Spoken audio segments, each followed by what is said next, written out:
Welcome back. Could a new puppy be on a wish list in your house this Christmas?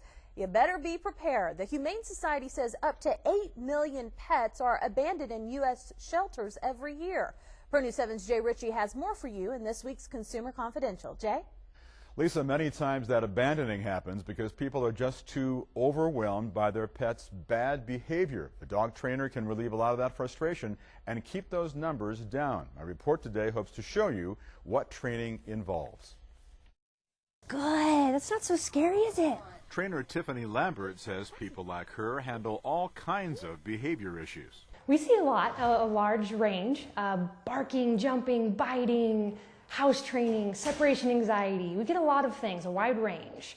I'd say the most common would be probably jumping. Foxy was a rescue. She came to me with a lot of behavior problems. Lowe is Foxy's owner. She says Lambert started the training by analyzing what she had to deal with. Even though she looks more like a golden, her personality is more like a border collie. So they tailored then the training to that personality of a dog.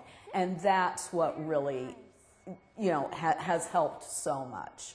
At Amarillo's Willow Creek Kennels, trainer Teichmann tells me what you invest in your dog will determine how long it will take to train him. Each dog is individual and each owner is individual. It always depends on the owner. It goes back to who's going to devote the time and the energy and how much they're really going to devote to that. Teichmann is ready for that influx of gift puppies after the holidays, and she doesn't see a problem with making a puppy a present. As long as they have already decided they're going to put the investment behind them to get the training done and to really, to spend the time with the pets and to really get what they need done, it's going to make them a very good member of the family. There is no one source of licensing for pet trainers, so do your homework before you hire one.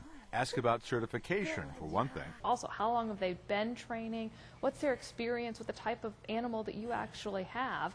And how are they going to help you transition to being the one in charge with your pet? They can work with puppies as soon as they are able to take their first vaccinations, but it's never really too early to start training the puppy and teach them good behaviors. That first year with the dog is very important, and after several years, a dog gets tougher to manage. Your bigger, older dogs are a little tougher to train just because they've already got instilled in them those behavioral problems that you don't want, and you want us to fix them, and sometimes it's a really tough fix. A private trainer can get the training basics down in 4 weeks. You could also board and train your dog, leaving him at the kennel and picking him up at the end of the course.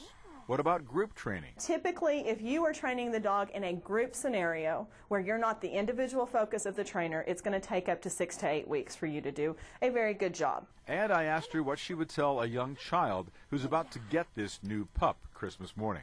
They've got to be in control, and it depends on what size the child is and what size the dog is. But typically, any child from about 5 years and up can train their own dog. They can have a say in what they're doing with the dog. Teichmann says she's seen a lot of customers who had young kids grow up with a pup. Through the years, after proper training and care, they build a loving relationship. So think about a trainer so your holiday surprise doesn't end up in a shelter.